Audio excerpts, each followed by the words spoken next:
I have somebody here, and what I have here is a couple. So we have here the King of Swords and the Queen of Swords. And whenever the two kings, well, whenever the two court cards, the King and the Queen, comes out in the deck, it indicates to me a strong connection between two people. And I feel like it's a mental connection. The mental connection basically means that you two have very similar ideology, similar goals, similar outlook in life, similar feelings about other people, about each other. So I definitely feel like there's a lot of love here. There's a lot of, it's almost like, yes, the love, the respect, the feelings are there. But it seems like it's both parties are masking their feelings, and they portray a very platonic energy when they interact with one another. Does that make sense? So it seems like you're hiding behind your intellectual capabilities when you're trying to deal with this person, and you're not expressing things from the heart, and they likewise mirror your energy, where they're not really expressing their feelings from the heart. But there's definitely this underlying current of, I really care about you, I really like you, I wish we could be more. So I feel like there might be some other people, there might be family, there might be social expectations. There are constraints between the two of you that's disallowing you from getting together for whatever reason. The person that I'm seeing here, this Queen of Swords, there's a lot of pain and heartache that she's dealing with in regards to you. Okay, so I see messages that you're sending that they're disregarding, not because they don't care about you, but it's just they don't know how to respond. And so I have possibly an air sign. Once again, you're dealing with an air sign, an Aquarius, a Gemini, or a Libra, Sun, Moon, or Rising. I also see a fire sign energy, Sagittarius, Aries, or Leo. But either way, this is a person that I feel they really, really deeply care about you. And they feel very, very hurt by you. And so if you're giving them very superficial communication, you know, hey, what's up? Or what are you up to? They're not going to respond. They want either an apology, an explanation, or they want some type of they want an emotional expression from you. So superficial communication, I don't feel like it's going to really stir this person into responding to you. I see you reaching out to this person. I see you still wondering, do they still like me? You might be consulting people, asking, do they still like me? How do they feel about me? And I see like you're obsessing over it. And the other person likewise is doing the same thing. But I just feel like you both are not really talking about your emotions or your feeling. You're hiding behind your intellectual mask. Okay? And I feel like this is a person who might be a workaholic. They bury themselves in work, and work is sort of like their safety comfort zone. And so if you've hurt them, they're not going out and, you know, dating people and acting like they're single and, you know, having the time of their life. They're actually burying themselves in the work so that they don't feel things. I feel like some of you might be dealing with someone who's self-employed, first of all. I also feel like you're dealing with someone who's definitely single right now. They're not dating other people. And they're still very much, you know, in love with you. And they still care very deeply about you.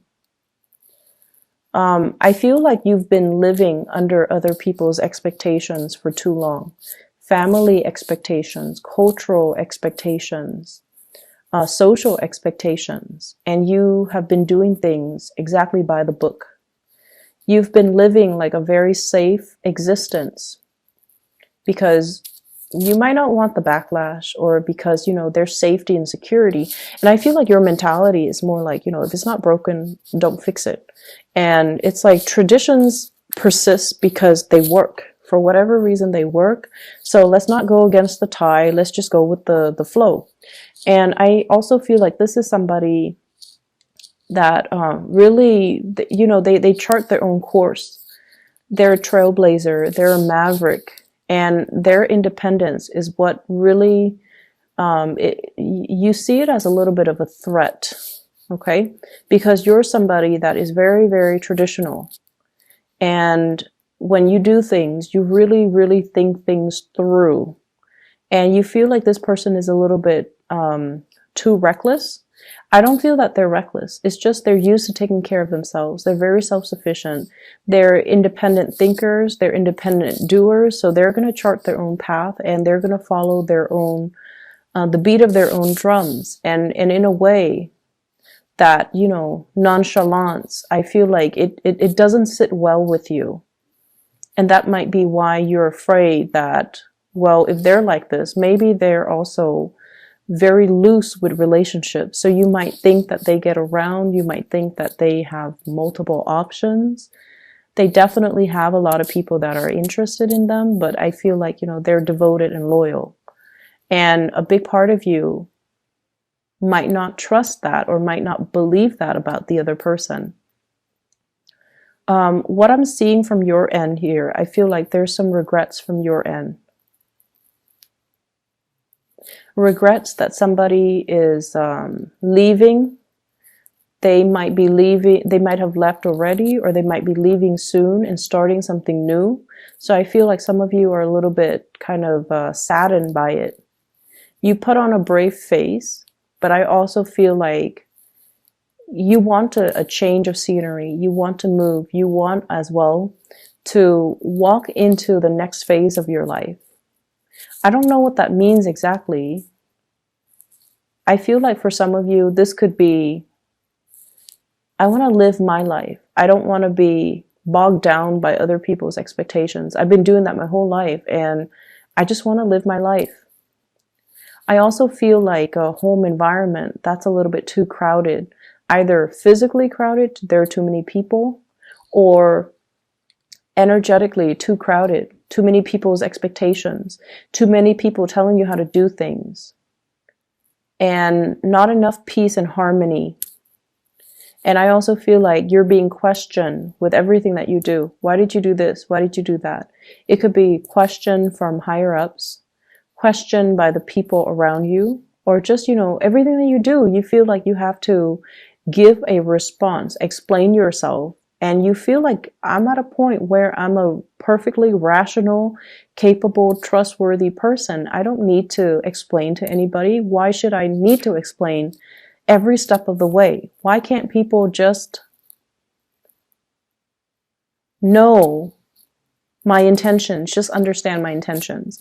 And that's what's really refreshing about this person here is when I mention you have that mental connection, they understand where you're coming from. You understand where they're coming from. You don't have to over explain yourself. When you're with that person, they don't judge, they understand you. And I feel like you're coming to the realization that not a lot of people understand you on that deep level. And you know, it gets to the point where it feels like you have to justify your actions. And you feel like, I don't need to do that because I haven't done anything wrong. And based on my track record, everyone should know that I'm capable and competent. So I wouldn't make a mistakes, or I wouldn't take a specific course of action unless I felt it was right. So why do I need to sit here and explain? And why are they asking me all these questions about my motives? So it can feel to me like it's a little bit aggravating, I feel, to be in your shoes and to feel like I've made nothing but good decisions, and yet I'm being questioned. I'm being put on the auction block, you know, having to, like, on the pulpit, having to explain what I'm doing. And I'm also sensing as well, there's brush-ins. I feel like run-ins. The word I'm hearing is brush-in, but the word is run in, like run in with family members, that especially in-laws when it comes to, you know, holiday festivities. And I feel like there's somebody traveling to come see you. You're possibly traveling to see somebody, and you're just like not really know how you feel. You're not sure how you feel about this new venture, about this visit, or about, you know, making this visitation. So there's some trepidation I'm feeling associated with that. I'm also sensing as well there is a major revival in love and relationship, especially for those who are single. Major, major, major revival. And if you are single and looking, I definitely feel like there's somebody coming into the picture that is really good for you. And I feel like that, you know, they encourage you, or they inspire you to be truthful and honest. They encourage you to be at your best. And honestly, it's because a lot of the times when we're with somebody, and I don't know exactly what it is, but let's just say, for example, just for an example, okay, so no offense, Taurus. Let's just say you always have a tendency to exaggerate, but for whatever reason around this person, you're very truthful, you're very measured.